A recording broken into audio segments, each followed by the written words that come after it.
So good morning and welcome everyone to this class. We will start straight away by starting with the recitation of our standard prayers, which is Refuge, Bodhicitta, and then followed by Gandha Lagema. So we will not spend time giving a lecture or instructions about adjusting your motivation, but as we recite the verses of those prayers, please reflect on the meaning of what you are reciting and adjust your motivation. And of course, as we recite Gandha Lagema, this includes the 7 limb prayer. So everything we need is included in this recitation. So let's start. All right, so now from the 9 mental states that are different levels of concentration leading to calm abiding, we have explained yesterday the first 2, and we have now arrived to the third one. So you should be looking at the third elephant. Okay, so this third one is called patching, or you could say resetting. That's another way of describing it. So what happens here? We describe the situation where obviously you have your focal object, but still the mind tends to leave the focal object. It goes away from the focal object. So what you need to have is mindfulness or recollection and bring the mind back into that focal object. The mind will leave again, will wander off again, and then you keep insisting and bringing the mind back into the focal object. So you can see why it is called patching. It is as if you have some holes in your concentration and you put a patch.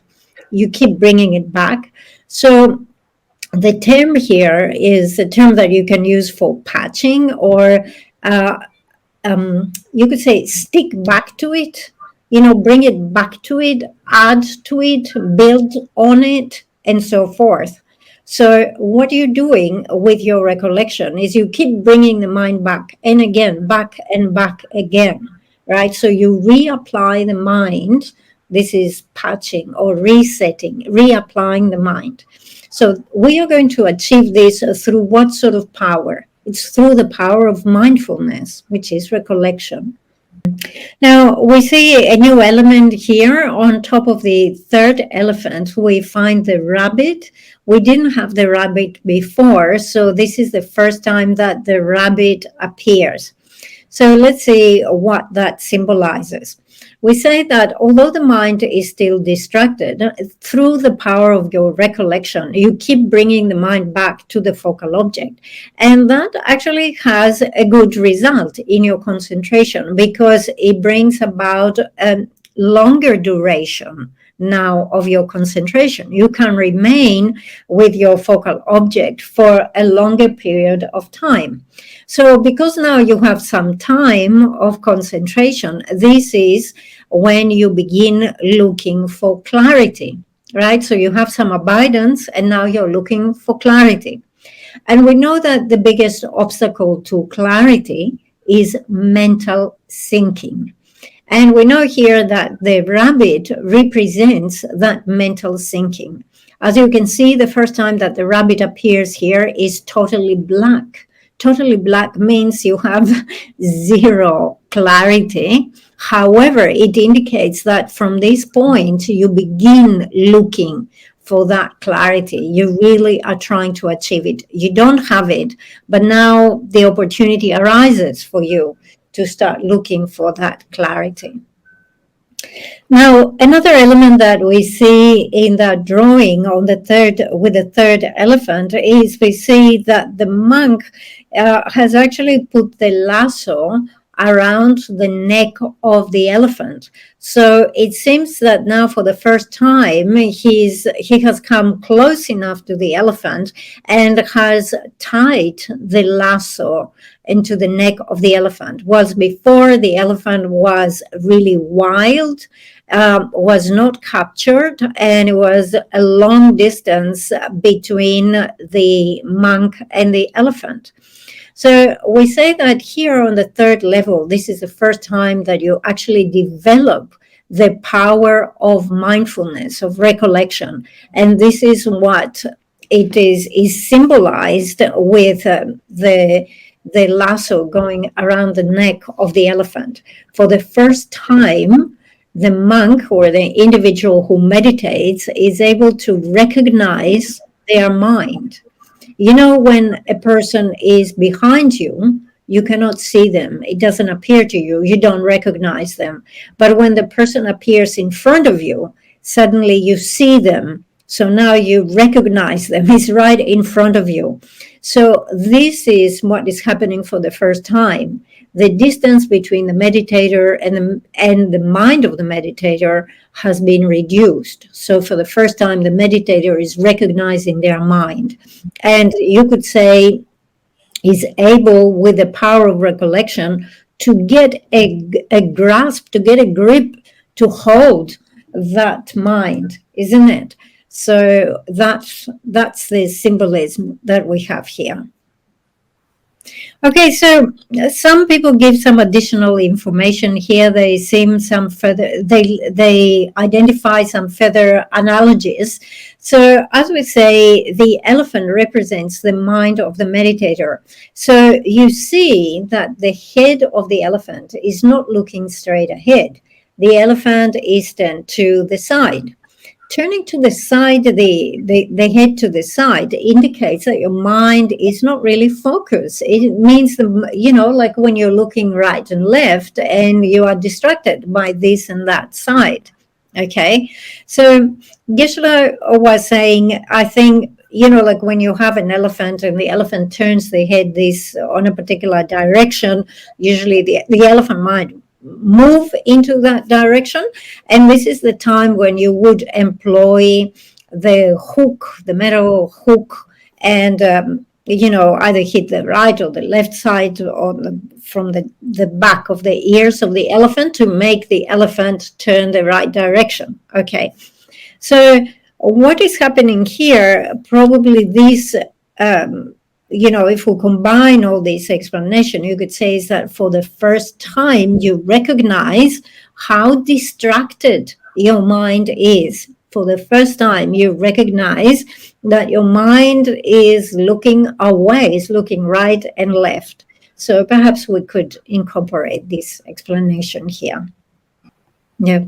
So we can say that the head of the elephant not looking straight but turning to one side indicates distraction, that the mind is distracted. And then if you use the hook, you will be able to recognize and hook that mind that is distracted.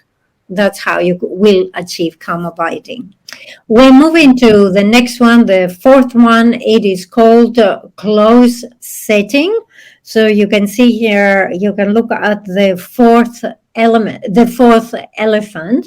So when we come to the point of number 4, the power of mindfulness has been fully developed. So your mindfulness is complete, you could say. So close setting here, it means you have found your focal object and you have placed the mind very closely on that focal object. Because the power of your mindfulness is fully developed, they say that from this point onward, you will not lose the focal object. It's impossible to lose it. So with the power of your mindfulness complete, it means you are perfectly, fully holding that focal object.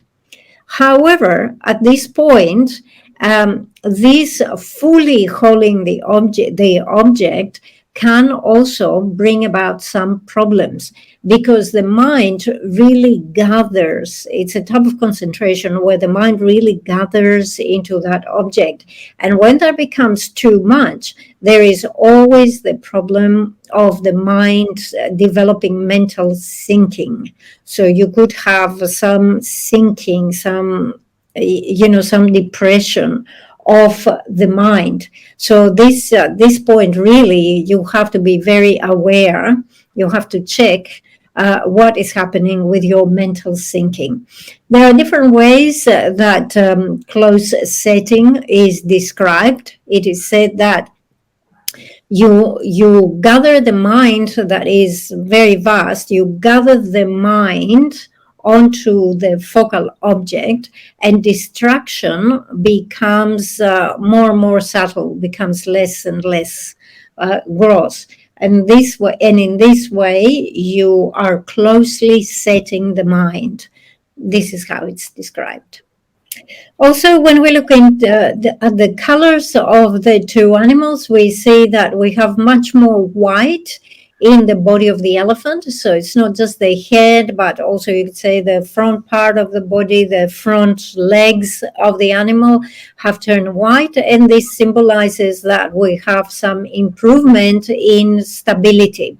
But also we see that the head and also part of the front part of the body of the rabbit has turned white, and this indicates that also our clarity has increased. Before we were looking for clarity, but we didn't have any, but now with a little bit of white, it indicates that we have made some progress in terms of clarity. The main problem we have here is mental sinking. Mental sinking is at a gross level, and it occurs because the mind, through very strong mindfulness, strongly gathers inwardly. So when you gather the mind inside, and this becomes too tight, too strong, this brings mental sinking. So that's quite on a gross level, that's pretty predominant at this stage. All right, we come to the next one, which is the fifth level of concentration. It is called disciplining. So the ornament of sutras describe this, and it says it is a concentration disciplining the mind by seeing the qualities of concentration. So why are you looking at the qualities, reflecting on the qualities of concentration on the fifth? The reason for that is because, as we say, on the fourth, you had problem with a gross level of mental sinking. And when you have mental sinking, it means the mind is very heavy, is very depressed. So when the mind becomes very heavy, you need to have certain thoughts to uplift the mind, to make it rise again. And it is very uplifting to actually think about the good qualities of concentration. So you start reflecting on the good qualities of concentration, and that brings joy, it brings enthusiasm in the mind, and that lifts you from that mental sinking that you had on number 4. So with this type of concentration, you are disciplining the mind. Okay, so you have a concentration that is disciplining. So at this point, what do we have? At this point, we have overcome gross mental sinking, but also gross excitement is reduced. And you see that at this point, we find for the first time, we find the monkey not leading in front of the elephant, but being at the back of the elephant. Remember that the monkey actually indicates this, how the mind jumps around. So it's mental excitement. So up to this point, mental excitement was leading the mind, was causing the mind to be distracted. But now the monkey is not at the front, the monkey is at the back.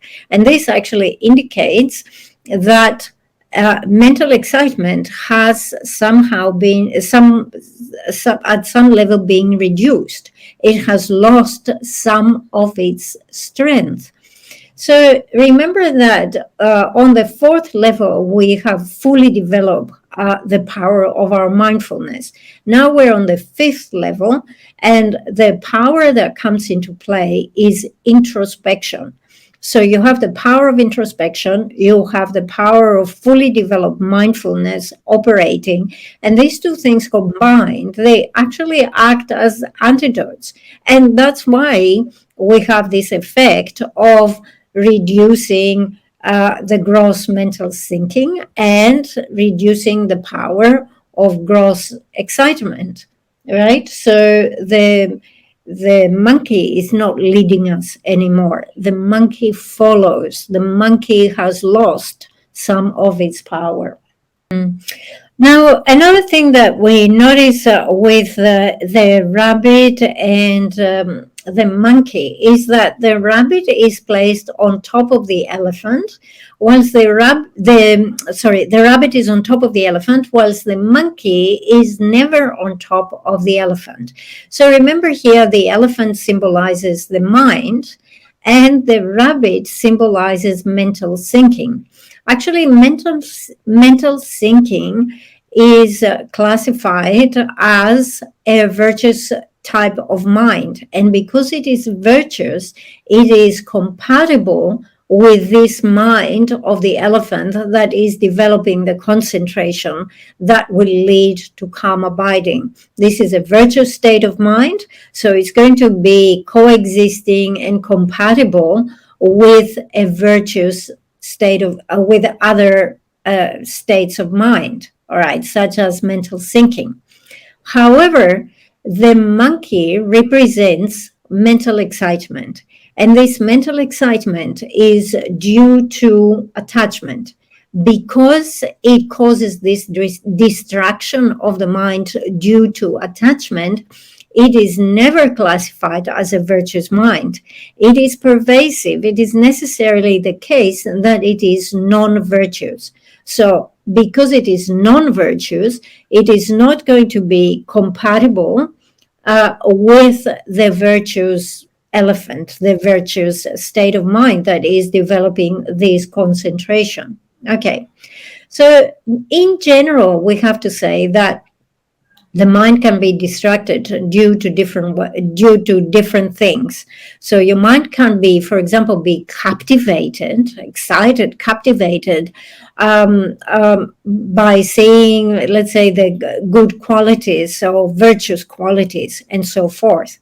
In this case, it is virtuous. But if the excitement, if the captivation of the mind comes from attachment, then it certainly is always non-virtuous. And this is why the monkey is never riding on the elephant, whilst the rabbit can be on the elephant.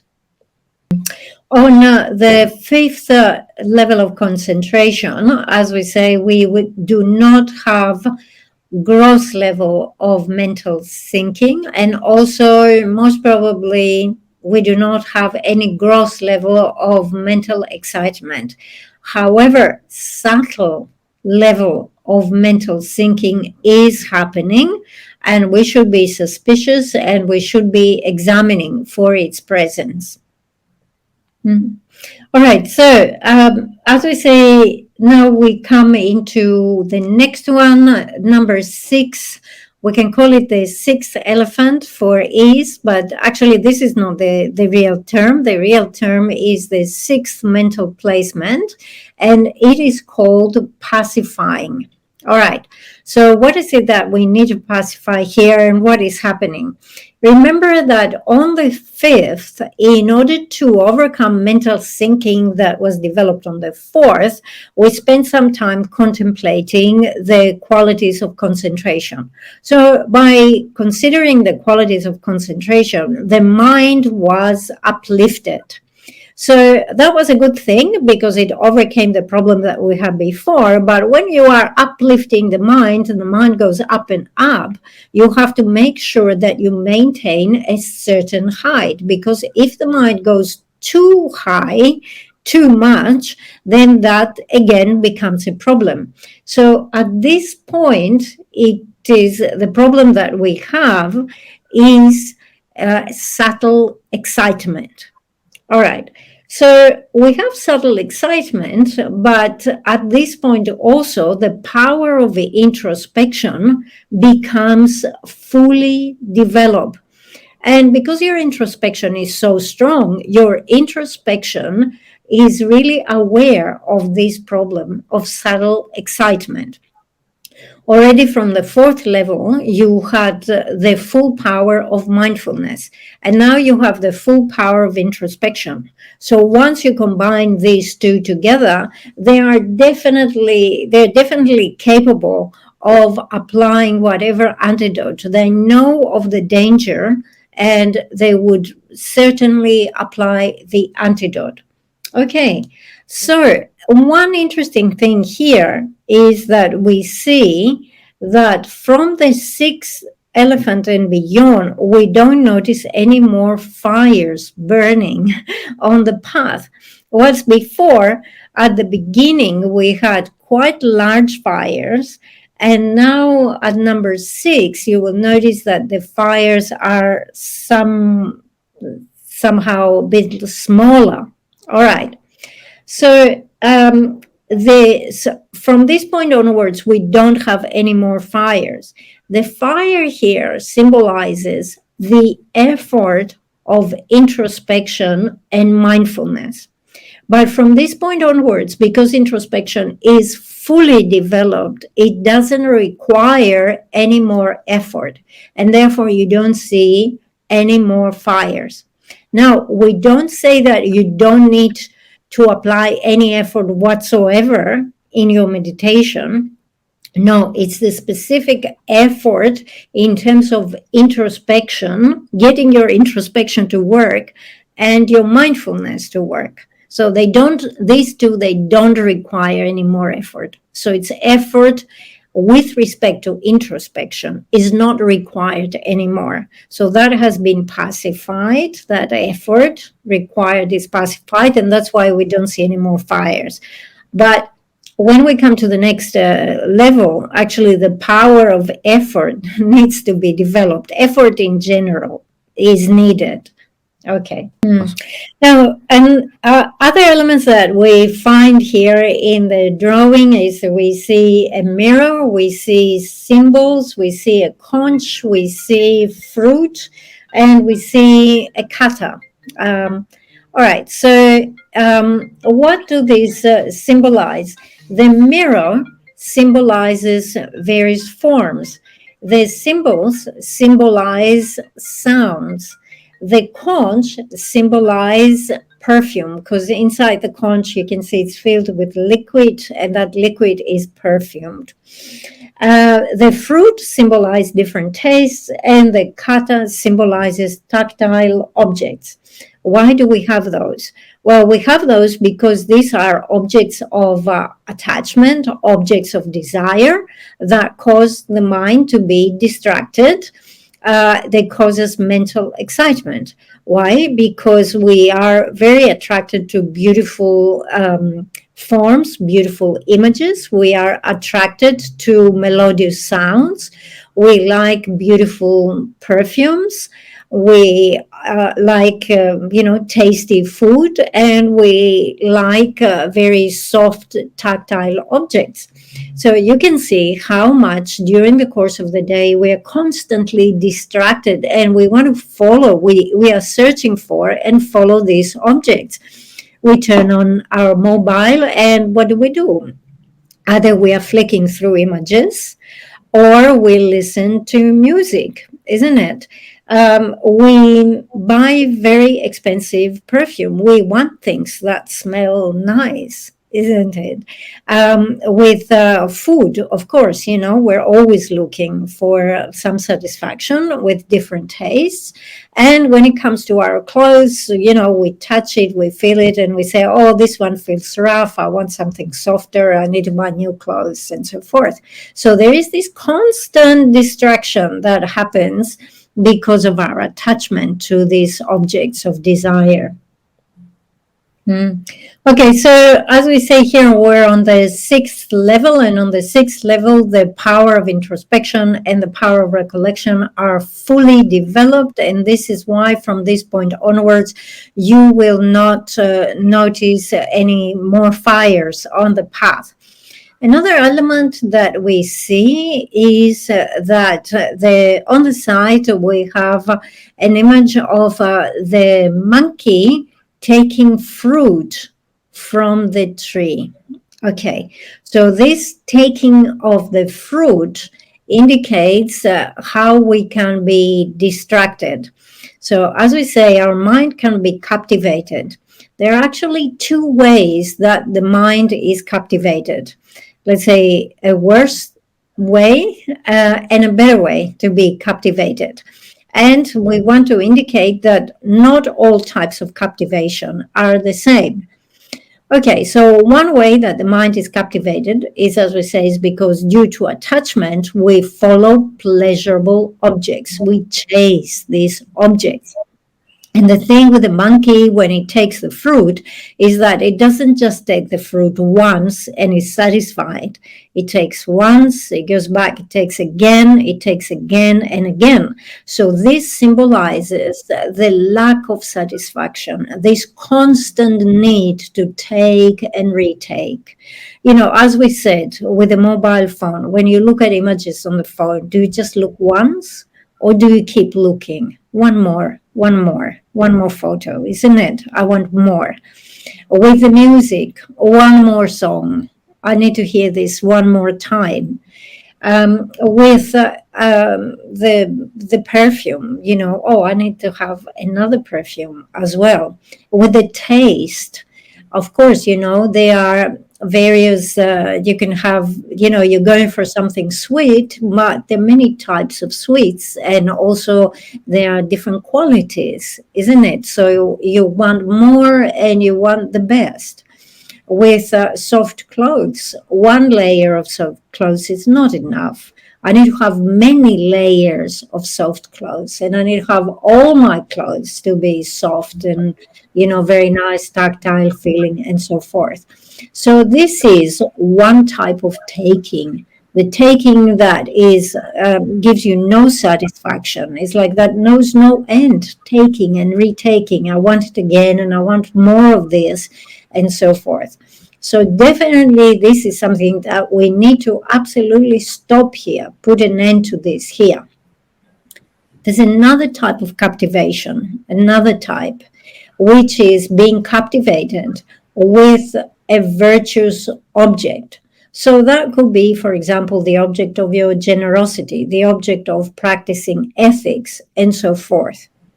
Once you're trying to develop calm abiding, when you are developing these stages of concentration, it is important to understand that you also need to stop those things. Other than the object of your focal object of concentration, your mind should not be entertaining other objects. Of course, they are very pleasant objects, the object of your generosity, the object of your practice of ethics. These are very captivating and virtuous objects for the mind. But once you're developing calm abiding, stop it. You need to stop entertaining other objects. Now, in this second case, it doesn't mean you need to stop it completely. Once you finish with your training of calm abiding, you go back and re-engage these objects. So, as we say here, we are describing two types of how the mind can be captivated. The first type of object, or the first type of fascination, needs to completely be stopped. The second one is something that needs to be temporarily stopped, but later on we should resume it because it's virtuous. Okay, we come to the next one, number 7. It is called thorough pacifying. Okay, in when we go to number 7, the power of introspection and the power of mindfulness are fully developed, and that means that in terms of mental excitement and mental sinking on the gross level, uh, you know, this is not a problem. They are not generated. However, there is still some problem with subtle mental excitement and mental sinking. All right. So at this point, at number 7, you develop the power of enthusiastic effort. So through the power of your enthusiastic effort, you should be really addressing this issue of subtle mental excitement and mental sinking. Although you are not in any real danger of those things being generated. However, you have not abandoned them yet. And because you have not abandoned them yet, it means you need to keep applying an antidote to completely get rid of those things. The fact that there is still a little bit of fault remaining is indicated by the tail of the elephant and just a little bit of the hind legs being black. And also there's a little bit of black at the tail of the monkey at this point. So that just indicates that's a little bit left yet. Okay, so also you see that on the seventh, at the level of the seventh elephant, the seventh type of concentration, the monk is not holding anymore the lasso and the metal hook. Remember that the lasso and the metal hook represent mindfulness and introspection. So at this point, the monk does not need to, or the meditator does not need to employ mindfulness and introspection anymore. So he's not holding those things in his hands. As you can see, below that, at the stage before that, he's definitely up to that point. You see at the level where we have the mirror in the painting, definitely he's holding both of them and using both of them. Okay, so let's look now at the elephant on the 8th stage, completely white elephant. And you can see there is no rabbit, there is no monkey, there is nothing black on the body of the elephant. Also, the elephant here is totally pacified and is very close to the monk, the meditator. So the elephant being totally white, it shows how the mind is totally pacified, is disciplined. There is no mental excitement. There is no mental sinking. There is nothing of those things. What happens at this level, because the mind is so disciplined, to enter your concentration or your meditation session, it requires a minimal effort at the beginning. So at the beginning, you just have the thought, oh, I should enter concentration now. I should start my session. And you just enter. And it's a flawless concentration that continues uninterruptedly without any problems with mental sinking, mental excitement, anything at all until the end of the session.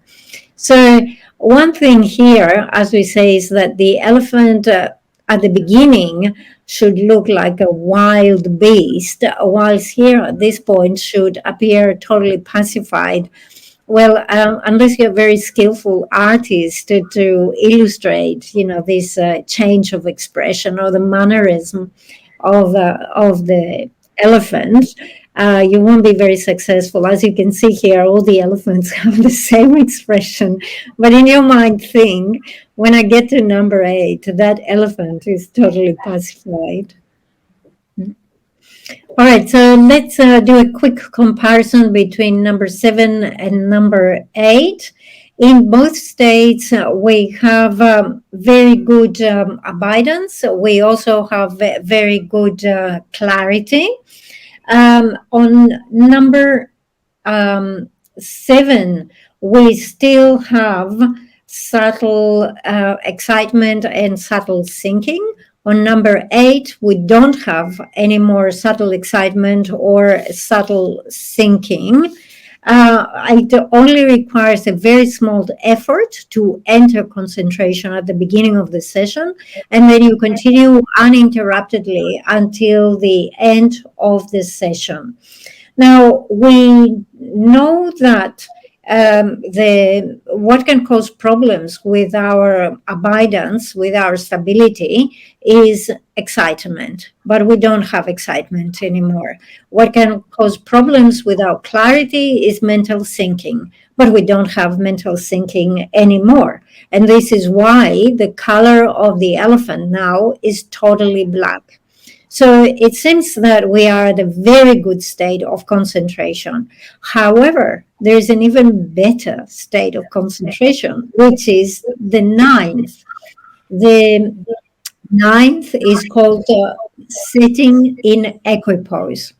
So, what is better here, or how we have improved, is that we have gone back and meditated a bit more, developed more familiarity to overcome that initial small effort that is required to enter concentration. So now we have totally overcome even that. So it doesn't take even the small thought that says, let me start my session now, let me start concentration.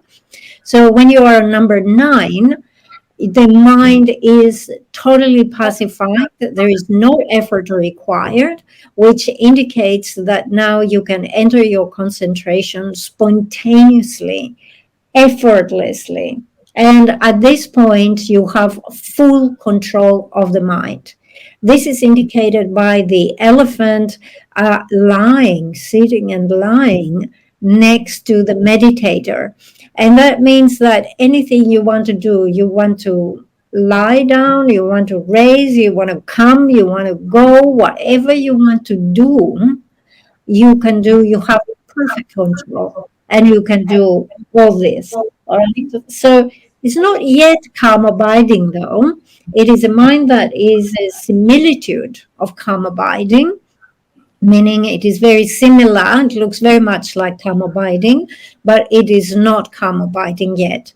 And this one is obtained through the power of familiarity.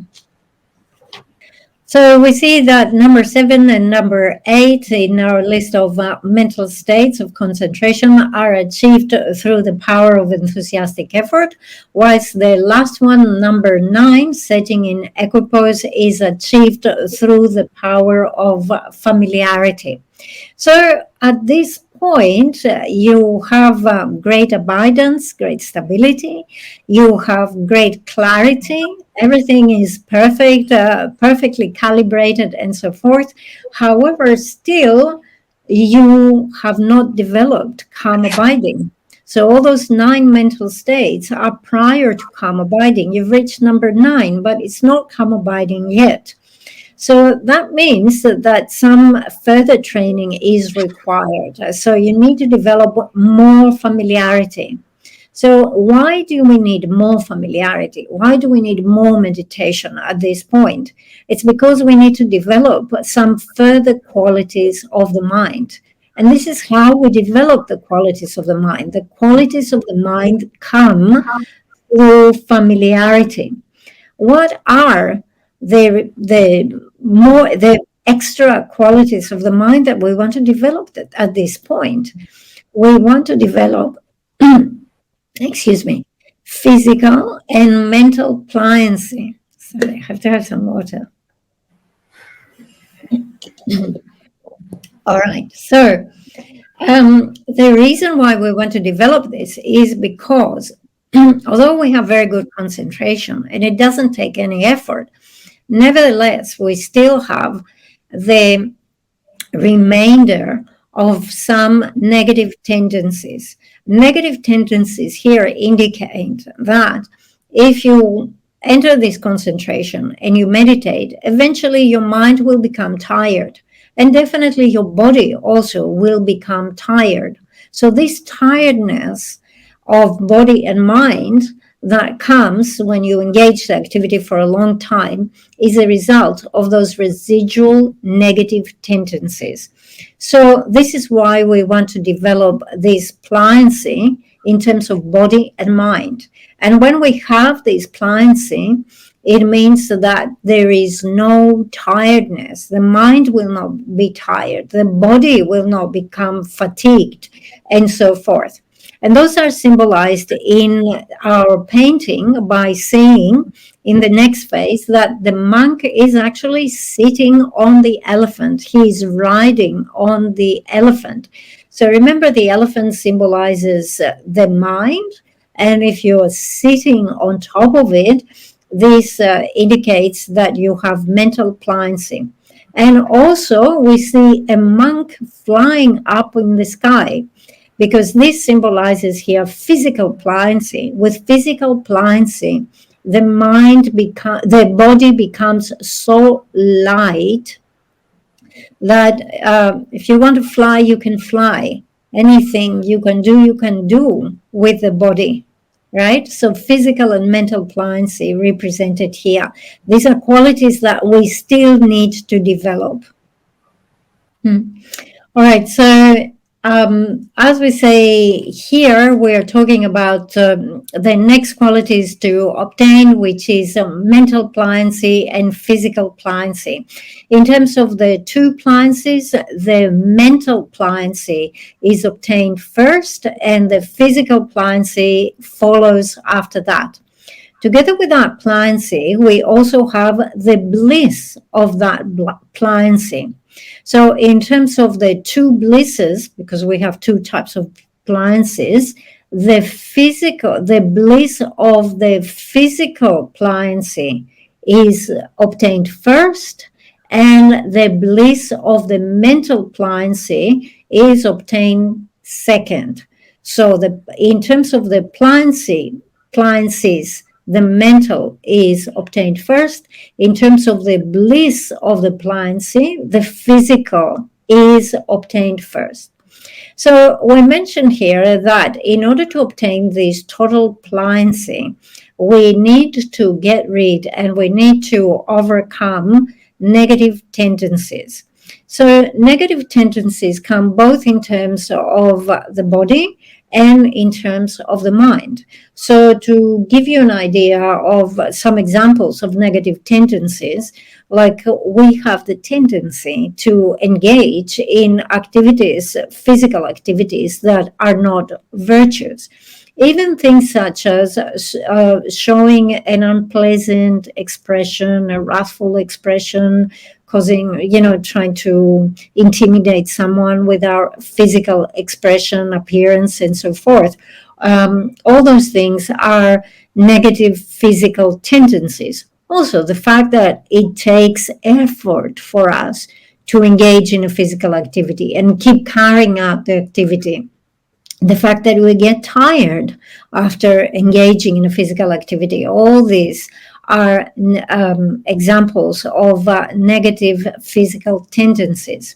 We also have negative mental tendencies. I mean, our mind is working all the time and we entertain all sorts of thoughts. Most of those are unpleasant, non-virtuous thoughts. So these are negative tendencies that we have in our mind. And even someone who has reached the state of an arhat still has negative mental tendencies. So, for example, the entire path that leads to liberation and leads to omniscience does not appear very clear in their mind. So this is a negative tendency. Another thing is that, for example, even an arhat might have this, might not be totally pacified in terms of their body. They might be, moving too quick, almost jumping around, almost like a monkey. That's a negative tendency. Using derogative terms when we speak to other people. Even an arhat might use this type of language. So these are negative tendencies. All of them have to be completely removed, completely overridden in order to obtain the physical and the mental pliancy. So when we obtain the mental pliancy, it means that whatever virtuous object we want the mind to engage, the mind engages this spontaneously without any effort, and it can remain with that object without any tiredness for as long as you want. So obviously that total pliancy, that total capability, right? It's so easy that gives rise to the joy or the bliss that comes from mental pliancy. Similarly, with our body, we have physical pliancy. It means you can sit in that concentration and the body will never become tired. You will not have any pains and aches and so forth. So it is so pleasant, definitely, that generates the bliss of physical pliancy. Okay, so as we say, first of all, we develop the bliss of physical pliancy, and the bliss of mental pliancy comes second. So you're at the point here where you have bliss of pliancy, but one is more developed than the other, and you have to wait until you get both of them, both bliss of pliancy of body and mind, to be synchronized, to be coordinated. And when that happens, at that point, your mind becomes, or your mind attains, calm abiding. When you're influenced, you have this concentration that is influenced both by physical and mental pliancy. So this is the time where you first obtain calm abiding, and also technically this is the time where you obtain the non-prohibiting access to the first absorption state. Okay, so non-prohibiting access here, it means that nothing is prohibited. It means everything is allowed. So it means you have obtained this state of mind that now it is very easy to generate this mind in whatever path you want. So obviously with the 5 paths, you have to start with the path of accumulation, whether it is the path of accumulation of a hearer, of a solitary realizer, or a bodhisattva, whichever level you are. Once you have this access state where everything is allowed, immediately you say, all right, what do I want to generate? I want to generate the path of accumulation. Okay, give me the list of meditations, and you immediately enter that. Like there's nothing stopping you. You have full access.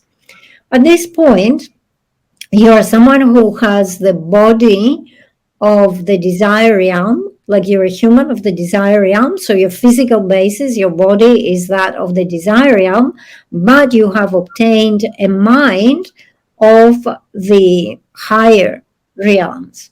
Okay, so now it is very easy to generate that mind, that concentration of calm abiding into anything you want. All right, so as you can see here, we describe a situation where you have a physical basis of a person, a human on the desire realm, but you have a capacity to develop a mind of the higher realms. So when your concentration is influenced by this bliss of physical and mental pliancy, you obtain calm abiding. Those two things, the bliss of physical and mental pliancy and calm abiding, are obtained simultaneously.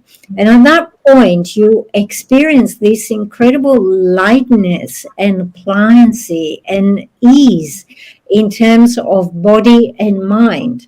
So it means because you have this bliss of physical pliancy, it means whatever virtuous activity you engage, your body will not become bored, tired, will be, you will be capable to continue with that for as long as you have, as you want. There's nothing stopping you. And also your mind, because your mind is experiencing this bliss of mental pliancy, it means whatever virtuous object you choose to engage, you engage it effortlessly, simultaneously, and you can remain in concentration, in perfect equipoise on that object for as long as you wish. So there's that lightness, that ease, that pliancy that comes with calm abiding. As Lama Tsongkhapa has said, calm abiding is like the king ruling the mind, perfect control over the mind. Once you set it, it remains immovable like the mountain. So once you choose your focal object, you just set the mind there. The mind is never going to move from your virtuous object. When you sent it goes immediately and enters wherever you direct it.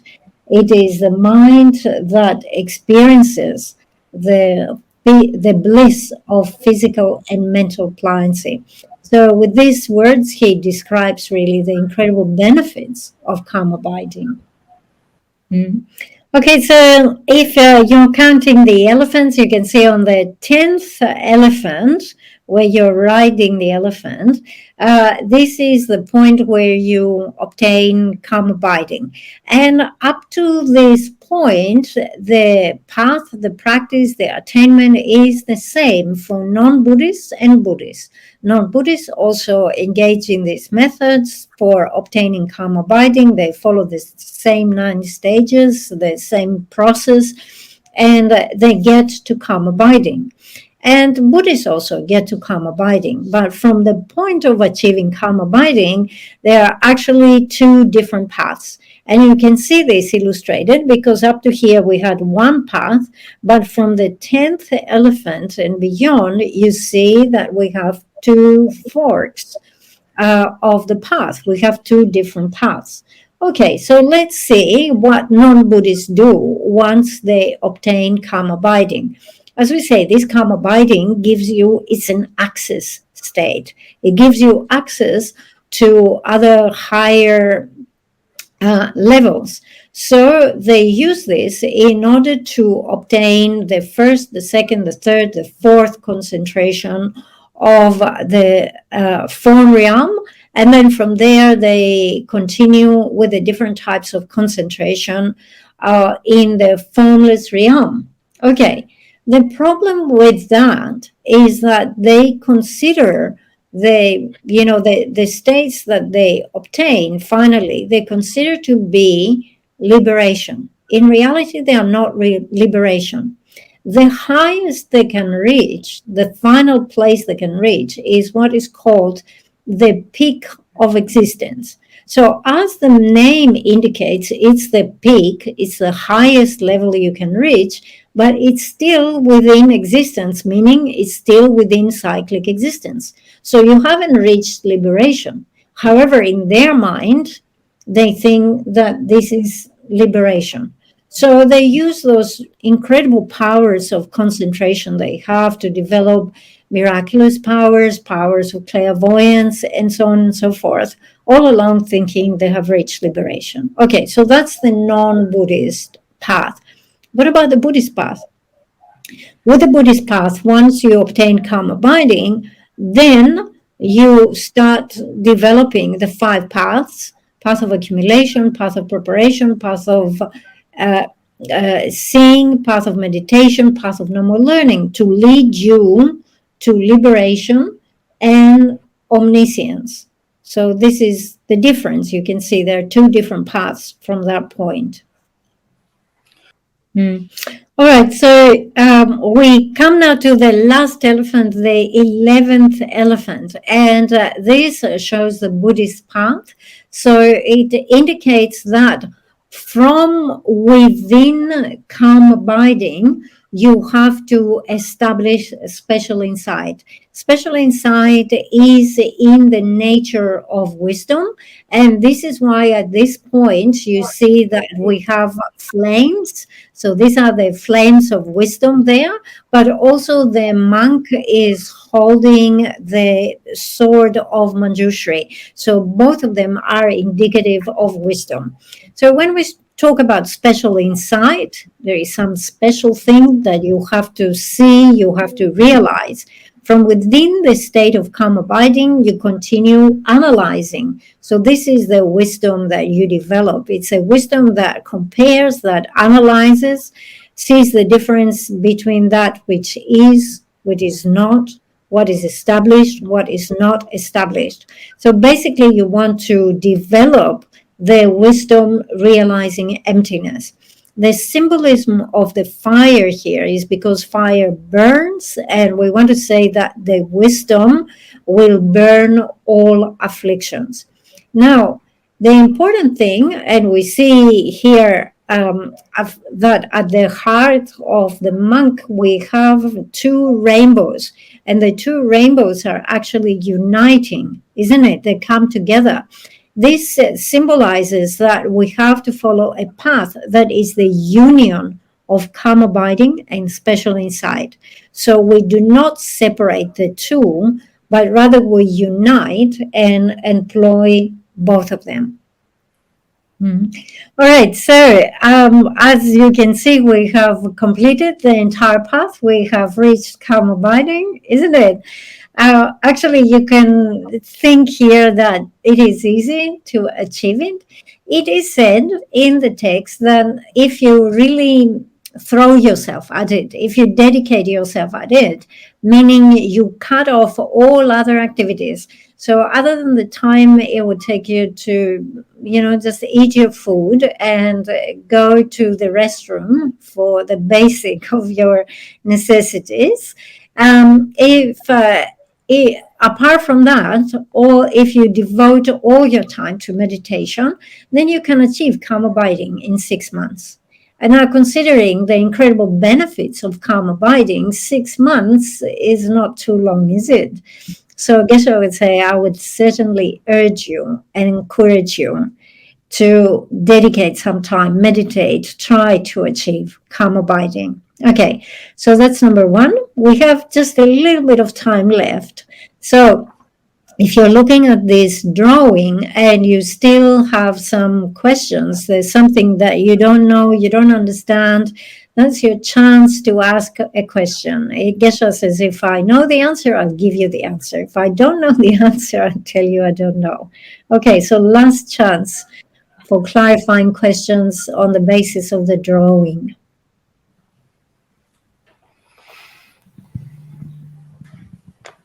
Good afternoon, Geshe. I would like to ask, after you achieve this calm abiding,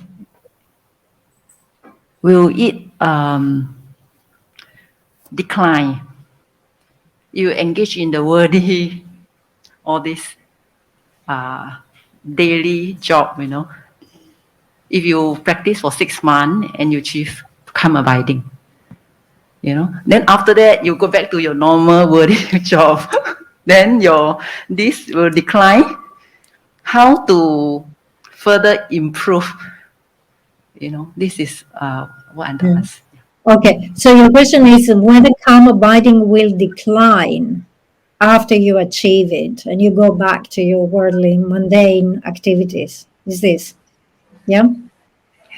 Yes. Okay. Yeah. Okay, so Geshe was saying that if from the beginning your intention was to train, achieve calm abiding, and then re-engage worldly activities, there's something wrong with this scenario. Geshe was saying if that was your intention from the beginning, actually you will not obtain calm abiding. We said in the first session that in order to obtain calm abiding, first of all, you must rely upon the accumulation of certain prerequisites. We didn't have the time and we didn't explain those prerequisites because if we followed that drawing as our guide and we had 11 elephants to explain, right? And if we went into the prerequisites of calm abiding, we wouldn't have time to explain what's happening here with the 11 elephants. So the prerequisites of calm abiding are causes that are necessary, you must have in place in order to begin your training, to be successful in getting calm abiding. And in the list of those things is have very few desire, being contented, completely giving up many activities, have pure ethics, get rid of thoughts of desire. So it means that you really have to get rid, eliminate obvious manifest desire, gross states of desire. That is before you start calm abiding. So if from the beginning your idea is, I'll get calm abiding and then go back to do what I was doing before, it's just you don't have the prerequisites of calm abiding.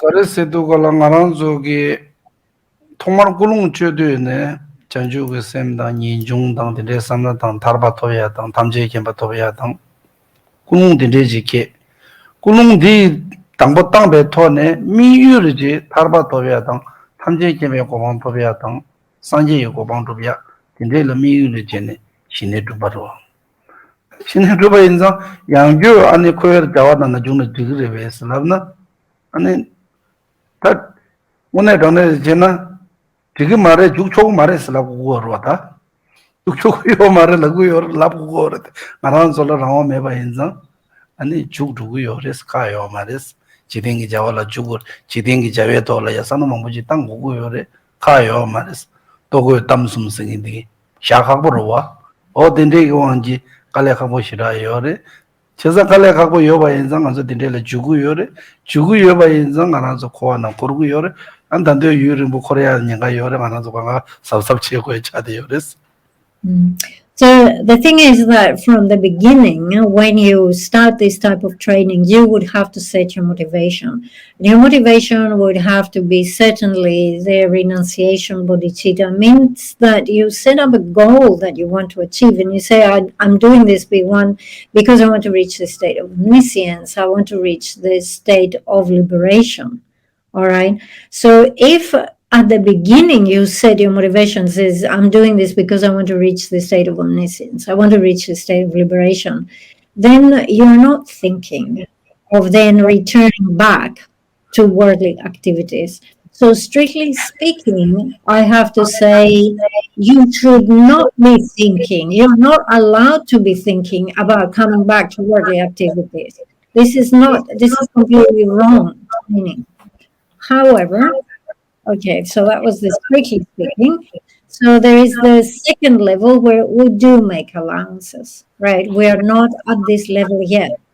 But you will find that if you obtain calm abiding and then you try to come back into worldly activities, it will be very difficult. Actually, you will encounter many difficulties, all right? It will be very hard. And we all have to be very careful. It is because of this attitude that we have that I will be returning back to my worldly activities as soon as I finish this. This is what keeps us within cyclic existence. So we all have to be very careful. Okay, so we can say, yes, you're allowed to come back, but you will find that's not very good. Difficult.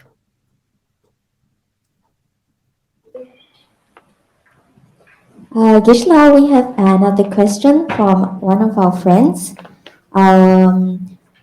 Referring to the beginning of the picture, the monk at the beginning behind the elephant. Okay, so the question is, how do we tell when is the right clarity and stability, the mental clarity and stability? Is there a reference for what is clarity?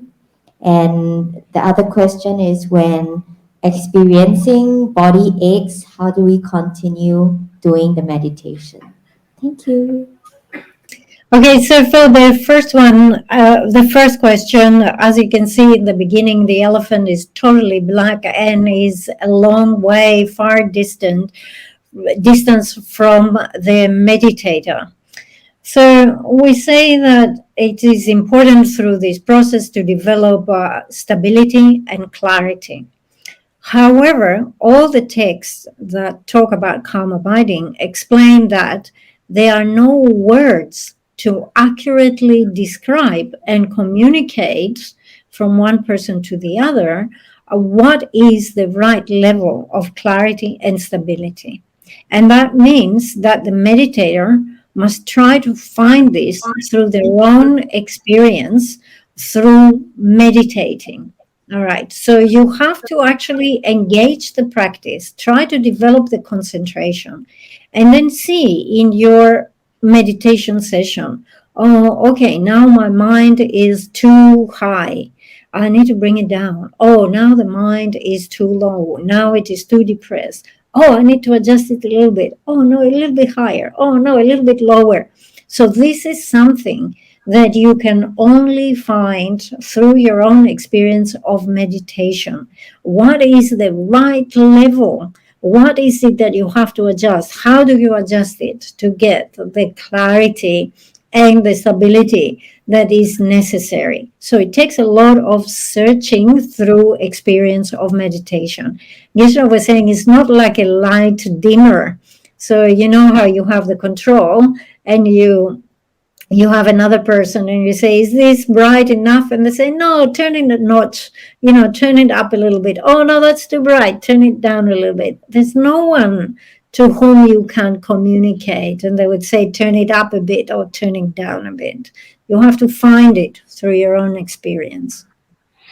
So in the text, you will not find a passage that describes and says, if you have this type of stability, you are doing well. If you have that type of clarity, you are doing well. There is no such thing. What the text says is you must search for the right level of clarity. You must search for the right level of stability. So search through your own experience of meditation. This is what the text say. So, for example, we say that this is something that you need to find through your own experience of meditation.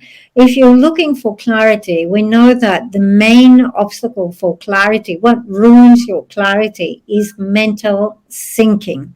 So how does mental sinking actually happens? It happens, it might be because the way that the mind holds the object is not correct. So there's a tightness that the mind must have when it holds the object. If it becomes too tight, you're getting too gathered inwardly, it means you're getting too low. If it is a little bit too loose, then you don't have this. The mind is too high. All right. So if you find that you have mental sinking, it means that it is too tight. And that means, okay, let me release the mind a little bit. So this adjustment is actually a very subtle adjustment. So too tight or too loose, or let me loosen up a little bit, it can be a difference of a second or less than a minute in the way that you hold the object. So it's a very subtle adjustment. Okay. Now you find that if you think, okay, I'm too heavy, I'm too tight, let me release this a little bit. So you release, you relax a little bit. So it's as if the dial, it's a very sensitive needle there, moves a little bit. Okay. So he says, okay, I came out of that sinking, but oh no, now my mind is too high. Okay, now I need to bring it back. So how do I bring it back? Well, consider something depressing, or like think about suffering, and that brings the mind down a little bit. So you bring the mind down, and you say, okay, it's coming down. Oh no, that's too low. Now I need to lift it up a little bit because you've got to find the right level. So usually to lift up the mind, we consider qualities, like the qualities of the three jewels, the qualities of my Lama, and so forth. Thinking about good qualities kind of like uplifts the mind. So it's very difficult. It will be different for each individual. You have to find, you have to introduce, you have to learn the ropes, right? Getting the mind up, getting the mind down at the right level from your own experience. So if I think about this, it brings down the mind too much. If I think about that, it brings up the mind too quickly or too high. So you have to find it from your own experience. So as you can see, it's you're looking for clarity, you're looking for stability. You know what causes problem. It's mental sinking and mental excitation. So you must train yourself to see, I know what is harming these two states that I want to achieve. And I know that if it goes too low, I will have to increase it. If it goes too high, I understand I have to lower it down. And there are different techniques of doing this. So this is all we can say. What we can say is that if it is too low, you have to bring it down. If it is if it is too low, you have to bring it up. If it is too high, you have to bring it down, so that your stability has to be level, at the correct level, and your clarity also has to be at the right level. This is all we can say, right? Exactly how you bring it down, and exactly how much you bring it down, exactly how much you need to bring it up. This is not something that can be described. This is not something that can be communicated. It is only something that you have to find through your own experience. That's why Geshe says you have to do this meditation and, say, okay, I'm experimenting, I'm doing this, I think this works. Let me see if this actually works. So you meditate for a while in that particular fashion. And if you find it is not balanced, if you find it's not in the right level, then you think to yourself, oh, okay, I need to adjust something here. At the same time, you do have, some guidance. For example, we talked about the 6 powers, that, this level is achieved through this power, this level through this power. So you do have some support in this way. There is some information, but mostly you have to discover yourself. Okay, Shla, thank you. I think just one last short question from our Facebook friend. Hi, Jason. It's from Jason. And Jason has asked regarding the first question earlier on, with regards to the prerequisites, does it mean that it's almost impossible for lay people to do this form of meditation since we still have our worldly duties to fulfill? So this Yeah. will be the So, Geshe says no, calm abiding is for lay people. Lay people can obtain calm abiding. Lay people can obtain more than calm abiding. Lay people can obtain Buddhahood. That is much more than calm abiding. And we can do this because we all possess the Tathagata essence. Whether or not you are capable to obtain calm abiding depends on how much you can sacrifice, how much you can give up, right? If you can come to understand how important calm abiding is, if you can see the great benefits of concentration, then there's no reason why you cannot develop it. To see those great benefits, as we said, you need faith, you need aspiration, you need enthusiastic effort. If you can develop this by considering the benefits of calm abiding, then you will certainly enter these types of concentration. You will develop them. You will achieve calm abiding. There are many people, many lay people who have obtained calm abiding, right? You can compare yourself as a lay person, perhaps to someone who is ordained, and say, why did this person, my ordained friend, got it and I haven't got it yet? So you just consider this, how much you are willing to sacrifice. Thank you, Gishla. And sorry, we have one last question. Okay, we need to wrap this up. Yeah. Last Thank question. you, Geshe. Just one last question. So, you say that all of us has circled in samsara for a long time, so that might include the form realm and the formless realm. So does that mean that all of us have at some point in our rebirth attained calm abiding shamatha before? And if so, how do we stop from ourselves from losing it?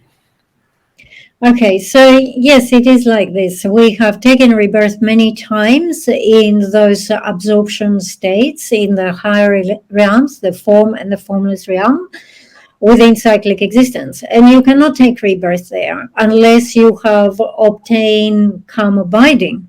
All right. So that indicates that in the past we obtained calm abiding. And having obtained calm abiding, having obtained that access state, we made the wrong choice. At that point, you have a choice how you want to use your calm abiding. all those times, we just got captivated. We thought that the higher realms were so attractive. And instead of actually setting as our goal liberation and omniscience, we said, oh, let me take rebirth in that state, in that higher realm. Let me go there instead. Okay.